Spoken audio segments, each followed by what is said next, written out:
আপোনাৰ সম্পৰ্ক কেতিয়াও কোনো মূল্যহীন মানুহৰ সৈতে থাকিব নালাগে। মই ডিটেইলছত আপোনালোকক ক'ব বিচাৰিছোঁ কেইটামান কথা। ইয়াত কৈছোঁ যে কোনো মূল্যহীন মানুহৰ সৈতে আপোনাৰ সম্পৰ্ক কেতিয়াও থাকিব নালাগে। তাৰ মানে হৈছে যে ধৰি লওক আপুনি যদি আপোনাৰ জীৱনৰ 6টা মাহ আগন্তুক 6টা মাহ যদি কিবা কাৰণত মদ খোৱা বা ভাং খোৱা বা এনেকুৱা ধৰণৰ যিসকল ব্যক্তিৰ নিজৰ জীৱনটোৰ প্ৰতি কোনো আগন্তুক সময়ত কোনো ভাল চিন্তা নাই বা তেওঁলোকে বেয়া কৰিবৰ কাৰণে ভয় নকৰে, বেয়া কৰিবৰ কাৰণে তেওঁলোকৰ মনত কোনো চেতনা নাই, তেনেকুৱাসকল ব্যক্তিৰ লগত যদি কিবা কাৰণত আপুনি 6 মাহ অতিক্ৰম কৰে, 6 মাহ যদি তেওঁলোকৰ লগত থাকে, আপুনি যদি মদ নেখায়ো, আপুনি যদি ভাং নেখায়ো, আপুনি যদি তেনেকুৱা মাদক দ্ৰব্য গ্ৰহণ নকৰেও আগত, মই গেৰাণ্টিৰ সৈতে ক'ব পাৰোঁ যে আপুনি 6 মাহ পিছত আপুনিও আপোনাৰ ঘৰত উভতি যাওঁতে পূৰা তেওঁলোকৰ দৰে ফিট হৈ পেলাই ঘৰলৈ উভতিব লাগিব। আপুনি 100% ঘৰতে বটল খুলিব কেইদিনমান পিছত বা 6 মাহ পিছত। কাৰণ কিয় সেই পৰিৱেশটোৱে আপোনাক তাতকৈ বেছি একো নিশিকায়। আৰু একেইটা কাম 6 মাহ আপোনাৰ জীৱনৰ 6 মাহ যদি আপুনি শক্তিশালী ব্যক্তিসকলৰ লগত, ভাল ব্যক্তিসকলৰ লগত, যিয়ে ভাল কাম কৰি আছে জীৱনত, যিয়ে আগবাঢ়ি গৈ আছে, উন্নতিৰ দিশে আগবাঢ়ি গৈ আছে, তেওঁলোকৰ লগত যদি আপুনি থাকে 6 মাহ, তেতিয়াহ'লে 7 নম্বৰ মাহত আপুনি নিজেও এজন তেওঁলোকৰ লগৰ এজন হৈ পৰিব। এইটো পৃথিৱীৰ এটা বহুত ডাঙৰ উদাহৰণ, বহুত ডাঙৰ এটা সঁচা কথা।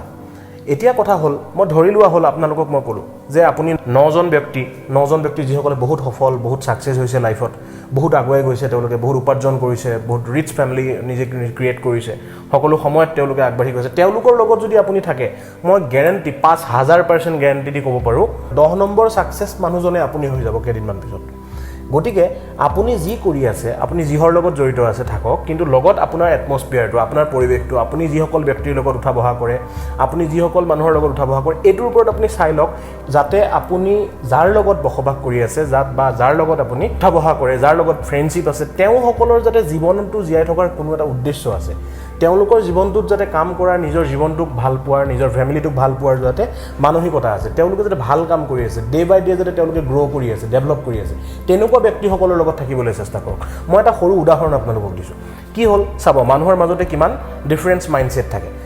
এটা জাপানিজ ফেক্টৰী, যি ফেক্টৰীটোৱে জোতা বনায়, মেনুফেকচাৰিং কোম্পানী হয়, জোতা বনোৱা মেনুফেকচাৰিং কোম্পানী। সেই যিটো ফেক্টৰী হয়, ফেক্টৰী মালিকে এদিন কি কৰিলে, এখন দেশলৈ তেওঁৰ এজন এমপ্লয়ীক পঠিয়ালে, এক্সিকিউটিভ এজনক পঠিয়ালে। কেলৈ পঠিয়ালে? যাতে ক'লে যে মই সেইখন দেশত মই নিজৰ ব্যৱসায়টো আৰম্ভ কৰিব বিচাৰোঁ, আৰু সেইখন দেশত মই মোৰ ব্যৱসায়টো আৰম্ভ কৰাৰ আগত সেই দেশখনৰ বাতাবৰণৰ বিষয়ে মই জানিব বিচাৰিছোঁ, মোৰ বিজনেছটো তাত চলিবনে নচলে। কাৰণ কিয়, মই বহুত কোটি টকা ইনভেষ্ট কৰিব গৈ আছোঁ, তাত 50 কোটি টকা ইনভেষ্ট কৰিম, বা মই 80 কোটি টকা ইনভেষ্ট কৰিম, 100 কোটি টকা ইনভেষ্ট কৰিম, গতিকে তাৰ আগত মই তাৰ বাতাবৰণটো চাব বিচাৰিছোঁ। তুমি যোৱা আৰু গৈ পেলাই সেই দেশখনৰ গোটেই বাতাবৰণটো মোক জনোৱা। আৰু তেওঁ কোৱা ধৰণে তেওঁক খৰচ পাতি দিয়া হ'ল, আৰু সেই এক্সিকিউটিভজনক সেইখন দেশলৈ পঠাই দিয়া হ'ল। তেওঁ সেইখন দেশলৈ গৈ তেওঁ তাতে অদ্ভুত বস্তু এটা দেখিলে যে তাতে বেছি সংখ্যক মানুহে কি কৰে, সুদা ভৰিয়ে খোজকাঢ়ি থাকে। সুদা ভৰি, বেছি সংখ্যক মানে প্ৰায় এৰাউণ্ড সকলো বুলি ক'ব পাৰি। সকলোকে তেওঁ দেখিলে যে কোনেও জোতা নিপিন্ধেই, কোনেও চেণ্ডেল নিপিন্ধেই, সকলোৱে সুদা ভৰিয়ে খোজকাঢ়ি গৈ আছে। তো তেতিয়া লগে লগে তেওঁ সেই দৃশ্যটো দেখি পেলাই কি কৰিলে, মালিকজনক ফোন কৰিলে, CEO-জনক ফোন কৰিলে। ফোন কৰি ক'লে যে আপুনি এইটো জেগাত কিমান টকা ইনভেষ্ট কৰিব বিচাৰিছে? বোলে মই 100 কোটি টকা বা 80 কোটি টকা লগাব বিচাৰিছোঁ, মই তাত জোতাৰ ফেক্টৰী খুলিব বিচাৰিছোঁ। বোলে এইটো আপুনি আজিয়ে কেঞ্চেল কৰি দিয়ক। কাৰণ কিয়, এইটো এৰিয়াত কোনেও জোতা নিপিন্ধে, কোনো চেণ্ডেল নিপিন্ধে, কোনো জোতা নিপিন্ধে, সুদা ভৰি চবেই খোজকাঢ়ি আছে। গতিকে ইয়াতে কোনো কাৰণত আপুনি ব্যৱসায়ৰ কথা নাভাবিব, ব্যৱসায় বন্ধ কৰি দিয়ক। তেতিয়া তেওঁ ক'লে ঠিক আছে, তুমি ঘূৰি আহা তাৰ পৰা। সেই এক্সিকিউটিভজনক তাৰ পৰা ঘূৰি আহিবলৈ ক'লে। লগে লগে তেওঁ ঘূৰি আহিলে, আৰু তেওঁ কি কৰিলে, পিছ মুহূৰ্তত বেলেগ এজন তেওঁৰ অফিচৰে আন এজন এমপ্লয়ীক সেইখন দেশলৈ আকৌ পঠিয়ালে। কাৰণ তেওঁ জানিব বিচাৰিছিল যে সেই দেশৰ বাতাবৰণটো দুজন ব্যক্তিয়ে কেনেকৈ দিয়ে। বেলেগ এজন এক্সিকিউটিভক পঠালে, তেওঁ গৈ তেওঁ একেই প্ৰতিচ্ছবি তাত দেখিলে যে কোনেও জোতা চেণ্ডেল পিন্ধা নাই, চেণ্ডেলো পিন্ধা নাই, জোতাও পিন্ধা নাই। তেওঁ লগে লগে আকৌ সেই CEO-জনক, মালিকজনক ফোন কৰিলে। ফোন কৰি ক'লে যে আপুনি ইয়াত পইচা কিমান লগাব বিচাৰিছে? তেতিয়া ক'লে যে মই ইয়াৰ পৰা 100 কোটি টকা বা 80 কোটি টকা লগাব বিচাৰিছোঁ। তেতিয়া তেওঁ ফোনত কি ক'লে জানেনে? তেওঁ ক'লে যে আপুনি 100 কোটি নহয়, ইয়াত 500 কোটি টকা এৰেঞ্জ কৰি পেলাই লগাওক। বোলে কিয়? বোলে ইয়াত এতিয়ালৈকে জোতা চেণ্ডেলৰ কোনো প্ৰভাৱেই নাই, কোনো মানুহে জোতা চেণ্ডেল পিন্ধাই নাই, ইয়াত প্ৰতিজন মানুহকে জোতা চেণ্ডেল লাগিব।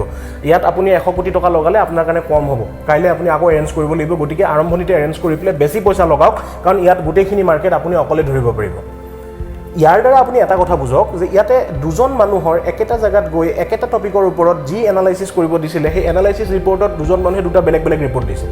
কাৰণ কিয় জানেনে যেতিয়া এজন নালায়ক মানুহ বুলি মই কৈছোঁ যেতিয়া এজন নালায়ক মানুহক এটা কাম কৰিবলৈ দিব তেওঁৰ চিন্তাধাৰাবিলাক কেনেকৈ নহয় সেইটোত বেছি হয় সেইটোত বেছি গুৰুত্ব দিয়ে তেওঁ কেনেকৈ নহয় তেওঁ খুঁটি নাতিবিলাক বেছি বিচাৰি থাকিব ভুলবোৰ কেনেকৈ হয় ভুলবোৰ কিয় হৈ আছে সেইবোৰক বেছি গুৰুত্ব দিব তাৰ পৰা নতুন কি শিকিব পাৰি নতুন কি আয়ত্ব কৰিব পাৰি নতুন তাত কি হ'ব পাৰে সেইটোত তেওঁৰ চিন্তাধাৰাবিলাক গৈয়ে নাপায় গতিকে সেইকাৰণে একেটা জেগাত যদি দুজন মানুহৰ দুটা বেলেগ বেলেগ ডিচিশ্যন হ'ব পাৰে দুটা বেলেগ বেলেগ চিন্তা হ'ব পাৰে তো তাৰ দ্বাৰা আপুনি এইটো বুজা উচিত যে সেইজন মানুহ সফল যিজন ব্যক্তি তেওঁলোকে নিগেটিভ জেগাটো পজিটিভ দেখা পায় আৰু যিসকল মানুহক আপুনি যদি যোৱাৰ কোনো থটছ নাই যিজন মানুহৰ কোনো অনুভূতি নাই আগন্তুক সময়ত কাম কৰাৰ বাবে সফল হোৱাৰ বাবে কোনো প্লেনিং নাই তেনেকুৱা ব্যক্তিসকলক আপুনি যদি পজিটিভ জেগাটো পঠাই দিয়ে তেওঁ তাতে গৈ পেলাই নিগেটিভ কথাই উলিয়াব নিগেটিভ কথাই বিচাৰ কৰিব গতিকে সেইকাৰণে আপোনাৰ জীৱনতো প্ৰতিটো মুহূৰ্তত পজিটিভ হৈ থাকক ভাল মানুহৰ লগত আপুনি বসবাস কৰক ভাল মানুহৰ লগত আপুনি উঠা বহা কৰক ভাল মানুহৰ লগত সংগ আৰম্ভ কৰক আৰু সেইসকল সংগৰ লগত আপুনি থাকিলে আপুনিও এদিন তেওঁলোকৰ দৰে হোৱাটো স্বাভাৱিক